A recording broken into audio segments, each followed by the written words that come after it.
Y como decíamos, estamos con este libro que habla acerca de estamos a las puertas de lo increíble, ¿no? Y es el lema, como dice el título. Y el capítulo de hoy, en realidad es uno de los capítulos que estuve leyendo y me pareció interesante.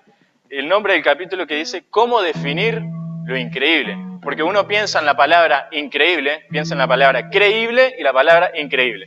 ¿Creíble qué significa? Algo creíble. ¿Qué es algo creíble? Que se puede creer, ¿no? Que se puede comprobar, que se puede creer. Algo verdaderamente cierto. Y increíble, ¿con qué lo podríamos asociar? Algo increíble. Que no lo puedo creer.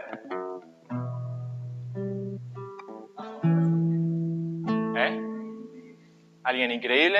Santi, acá. ¿Asombroso? Pensé que había dicho algo. Algo fantástico. Acá este libro define esa palabra, que me parece interesante poder decirla, porque muchas veces muchas personas lo pueden tomar con la palabra increíble como algo que no puedes creerlo, como que es algo imposible, algo que no puedes creer, punto. Pero acá se encontraron definiciones sobre esta palabra que dice algo tan extraño que cuesta trabajo creerlo. Y hay otra definición acerca de increíble que dice lo siguiente: que causa gran admiración o sorpresa. Eso es algo increíble, algo que causa gran admiración y sorpresa. Y justo con este capítulo me viene hablando sobre este tema, sobre cómo definir lo increíble o a las puertas de lo increíble, el ejemplo de uno de las personas o personajes de la Biblia, que quizás muchos conozcan, quizás otros no, que es Pablo. Los que fueron al Alfa, recuerdan que estuvimos hablando de Pablo, que antes era llamado Saulo. Y acá dice algo acerca de Pablo, que le voy a leer solo esta partecita, y dice lo siguiente. Primero, Pablo era uno de los apóstoles, que eran aquellas personas que seguían a Jesús y predicaban el Evangelio en aquellos tiempos, en los tiempos de Jesús. Pero después de que falleció Jesús, está la vida de Pablo, que fue predicando por un montón de naciones, un montón de países, montones de ciudades. Y acá dice lo siguiente, dice: las circunstancias de vida de Pablo no eran precisamente lo que él hubiera deseado. Y muy probablemente no estaba en el mejor momento de su vida. No estaba alojado en la suite de un hotel del primer nivel que él había elegido, sino prisionero en una cárcel romana. Sin embargo, el apóstol Pablo no se encontraba a las puertas de lo increíble, sino que estaba viviendo de lleno en lo increíble. ¿Cómo llegó Pablo a esta situación? Antes de Pablo se llamaba Saulo. Quiero hablarles un poco de él en realidad. Saulo de Tarso, que se le decía porque era de la ciudad de Tarso. Saulo de Tarso, antes de ser un cristiano, antes de ser un seguidor de Cristo y estar en la cárcel, por esto mismo de predicar, de hablar de Jesús a otras personas, él era un perseguidor de la iglesia. Saulo de Tarso era un asesino. Él mataba a cristianos o los mandaba a prisión. Y hubo un momento, él siendo muy fiel a la ley que había en ese momento, y no la ley y la justicia de Dios, sino la que él creía correcta. Y esta persona que agarraba a cristianos, por ejemplo, estamos en aquellos tiempos, somos nosotros reunidos un grupo de cristianos, venía Saulo y nos sacaba a todos nosotros que somos cristianos a la prisión, sin vuelta. Iba a otra ciudad, agarraba cristianos, a prisión. Iba a otra ciudad, cristianos, a prisión. Ese era el trabajo de Saulo. Y un momento en la vida de este Saulo, de esta persona, que tuvo un encuentro con este Jesús. Saulo se estaba dirigiendo a una ciudad llamada Damasco, que era otra ciudad donde había más cristianos, y en el camino a Damasco, a esta ciudad, Saulo ¿con quién se encuentra? Con Jesús, que es un resplandor. Cuando estaba Saulo yendo a la ciudad con varios hombres más, resulta que un resplandor del cielo cae y hace caer en tierra a Saulo y le dice, Saulo escucha una voz que le dice: Saulo, Saulo, ¿por qué me persigues? Esas son las palabras que escuchó Saulo en ese momento. Saulo, Saulo, ¿por qué me persigues? Saulo, ¿qué le podría haber respondido? Una respuesta rápida que se le viene a la cabeza. ¿Qué podía hacer?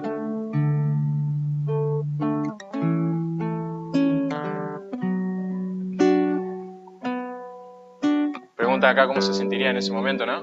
¿Belén?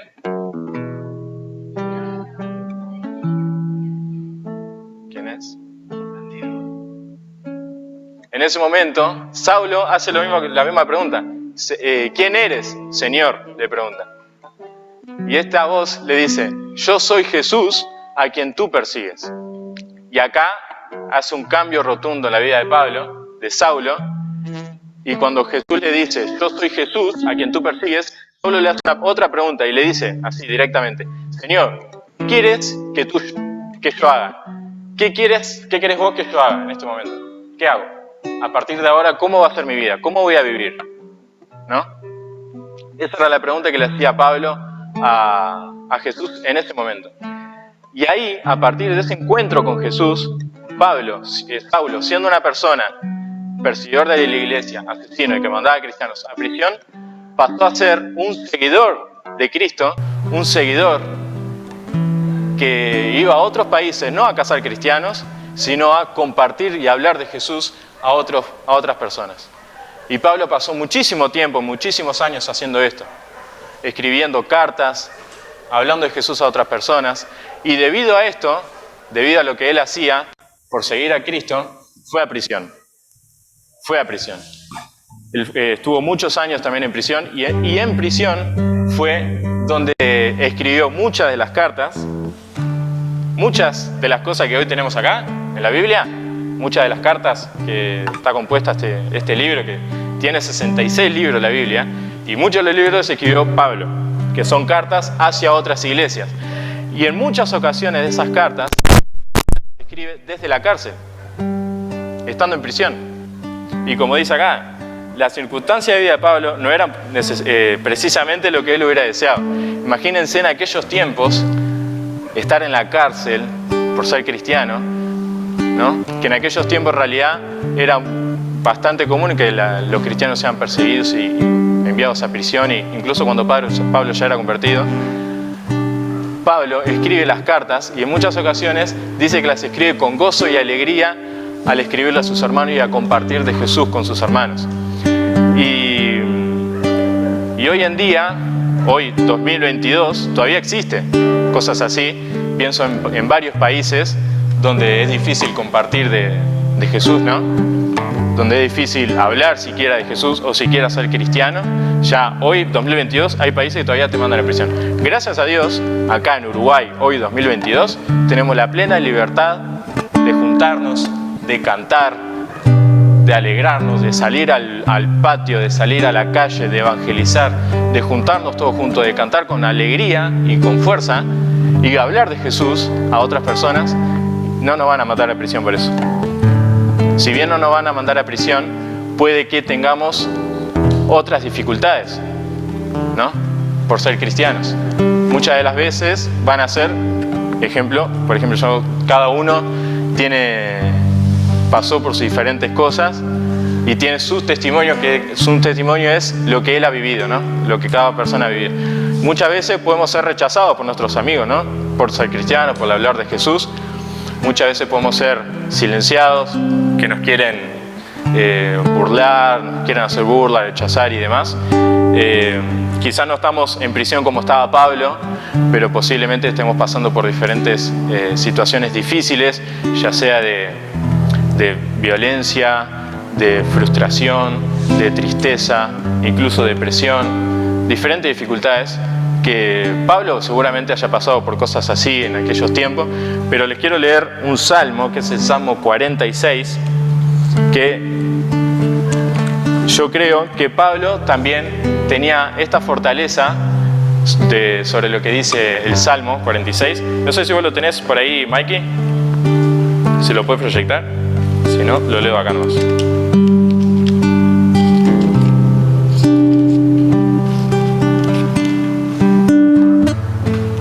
Imagínense estar en un momento muy difícil que seguramente ustedes están pasando, o seguramente van a pasar, o seguramente hayan pasado, como todos nosotros.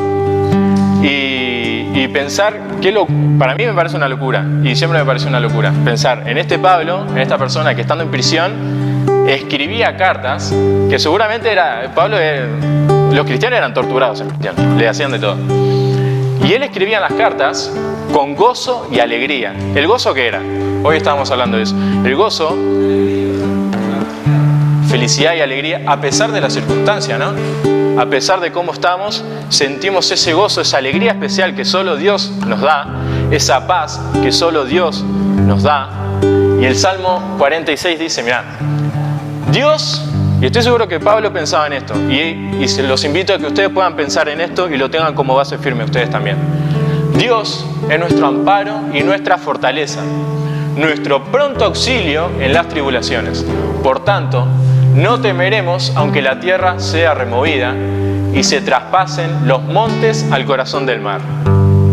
Aunque bramen y se turben las aguas y tiemblen los montes a causa de su braveza.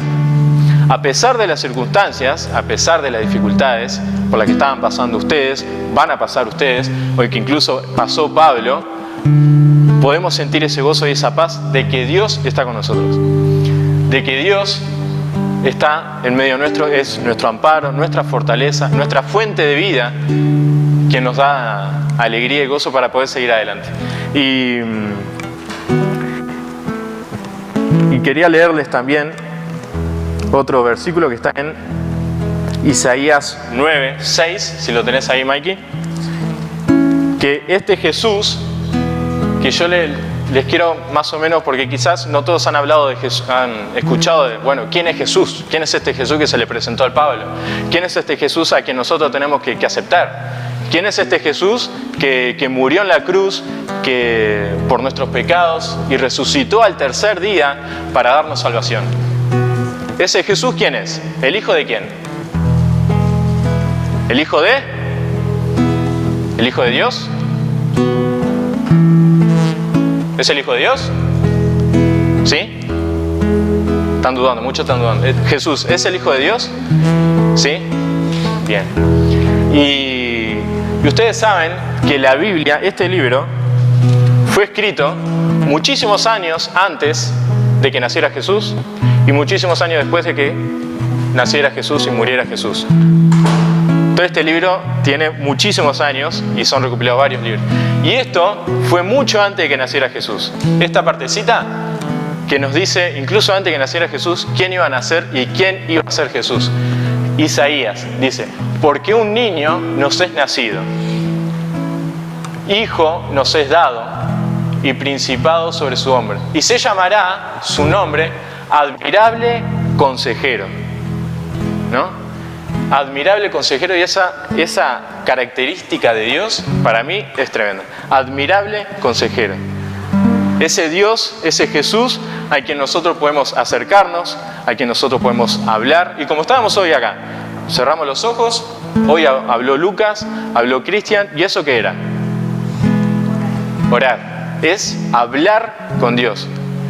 Es hablar con Dios. Y eso es algo que cada uno de nosotros, personalmente, podemos tener cada uno en nuestra casa, cada uno en nuestra vida, porque eso es lo que Dios quiere con nosotros, tener una relación íntima, una relación cercana. Como dice ahí, Padre eterno, una relación de padre e hijo.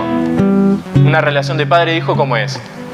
Yo sé que muchas veces no tenemos el mejor ejemplo de padre que nosotros hayamos querido, pero Jesús, Dios mismo, es el ejemplo perfecto de padre que queremos tener y que muchos de nosotros en un futuro queremos ser, ¿no? Y dice, Dios fuerte, Padre eterno, príncipe de paz. Ese es el Dios al que nosotros seguimos, ese es el Jesús al que nosotros seguimos. Ese admirable consejero al que nosotros podemos contarle nuestras cosas, al que nosotros podemos hablar con Él diariamente, íntimamente, y sepan que Jesús sabe por las cosas que ustedes están pasando, Jesús sabe las dificultades que ustedes están pasando, sabe situaciones de violencia, situaciones de abuso, situaciones de bullying, situaciones de desconfianza, de falta de autoestima, de frustración estudiantil, de todas esas dificultades, enfermedad, la pérdida de un amigo, de un familiar. Jesús sabe todas esas cosas acerca de nosotros, pero también sabe todas las cosas lindas que nosotros tenemos para dar. Sabe todo de nosotros. Y sabe también que muchas veces para nosotros puede ser difícil, y nos da en Juan 16, 33, si puedes poner ahí, Marco, rapidito. Juan 16, 33 nos da como una esperanza, nos da como una promesa, que dice, si lo tenemos ahí, ahí va. Estas cosas os he hablado para que en mí tengan paz. Todas estas cosas, todo lo que Jesús nos enseñó a través de la Biblia, todo lo que Jesús nos enseña a través de esto, de la Biblia, de su palabra, nos ha hablado para que en Él tengamos paz. Y qué difícil tener paz, ¿no? Muchas veces en momentos difíciles, pero es esa paz que sentía Pablo estando en prisión y siendo posiblemente torturado o pasando por diferentes dificultades.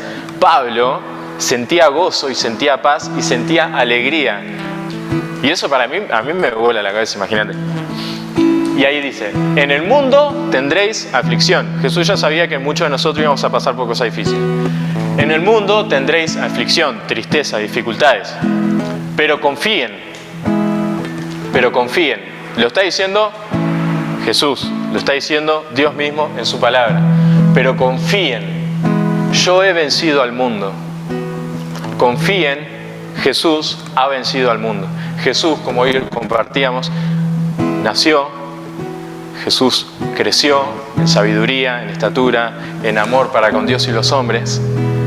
Y Jesús murió en la cruz, fue a morir en aquella cruz por mis pecados, por los pecados tuyos, Lucas, Belén, Brian, Natalia, Morena, Martina, por los pecados de cada uno de nosotros, para que tengamos salvación, para que podamos tener una vida plena acá en la tierra y una vida plena más allá de esta realidad, de cuando nosotros en un punto vamos a morir.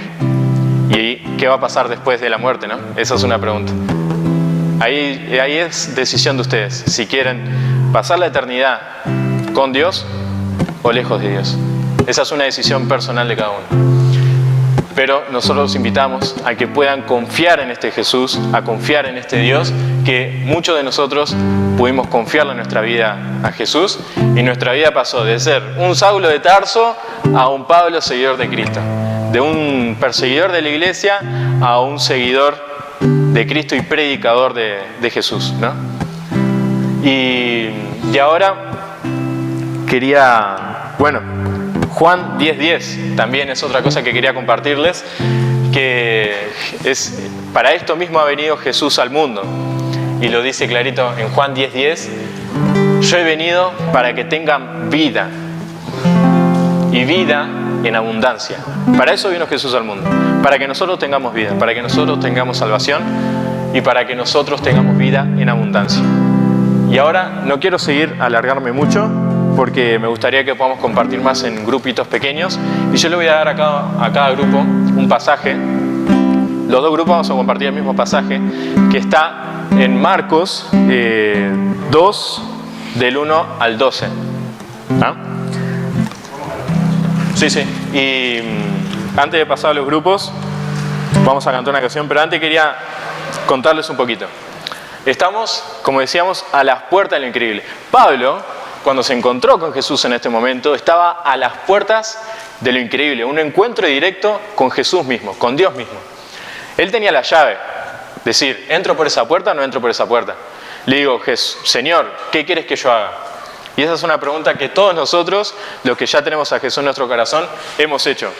Cuando se nos presentó Jesús ante nosotros, cuando nosotros nos presentamos ante Jesús, nos hicimos esa pregunta, Señor, ¿qué querés que yo haga ahora? Yo, Brian, Estela, ¿qué querés que yo haga? Pablo tomó la decisión de ir con Jesús. Y como decía el libro, Pablo, incluso en prisión, estaba viviendo de lleno y lleno de gozo en lo increíble. Y así cada uno de nosotros podemos hacerlo también. ¿Ah? Y Marcos 2, del 1 al 12, habla de un pasaje de un paralítico que también estaba deseoso y con la necesidad y estaba a las puertas de lo increíble también, y vio algo increíble y vivió algo increíble, asombroso y sorprendente, que imagínense, lo voy a poner en la escena, así cuando lo vayamos a leer ya se lo van imaginando. Se los voy a contar así rapidito. ¿un paralítico qué es? Una persona en silla de ruedas que no puede caminar ni levantarse, ¿verdad? Hoy en día está en silla de ruedas. En aquellos tiempos no había silla de ruedas, así que era transportado por sus amigos. Imagínense un paralítico. Me voy a imaginar a Lucas. Perdón, Lucas, te voy a tomar como ejemplo. Lucas, sos paralítico. ¿Está? Santiago, Sebastián, Lucas y yo, nosotros cuatro, vamos a llevar a Lucas, que es paralítico, con Jesús. Porque nos enteramos que Jesús estaba en una casa y estaba predicando. Y nosotros queríamos llevar a Lucas con Jesús para que lo sanase, para que pudiera caminar de vuelta. Pero ¿qué pasa? Imagínense este salón, Jesús acá sentado y toda una montonera de gente acá, increíble montonera de gente que no entraban, y hasta en la puerta era imposible entrar. Entonces, ¿cómo hacemos para entrar a Lucas? Por la puerta, lleno de gente. Imposible, por la ventana, bueno, era buena. No, lo tiramos por la ventanita esa, no sé si entra, pero lo tiramos por la ventanita. Estos tipos, estas personas, una cosa de loco, ¿qué hicieron? Imagínate, estamos acá, Jesús acá parado, montonera de gente, tenemos a Lucas allá en la puerta. Lucas, Santiago, Sebastián y yo agarramos a Lucas, nos subimos al techo, venimos al techo y rompemos, no, nada de chimenea, rompemos el techo. Rompemos el techo. Eso hicieron estas personas en este pasaje. Rompieron el techo para acercarse a Jesús, para traer a esta persona paralítica. ¿Eh? ¿El dueño de casa? Sí, imagínate, ¿no? El dueño de la casa, contentísimo. Y estas personas trajeron a este paralítico ante Jesús para que Jesús pudiera sanarlo. Porque Jesús podía sanarlo, es Dios mismo y podía sanarlo. Y Jesús mismo dice...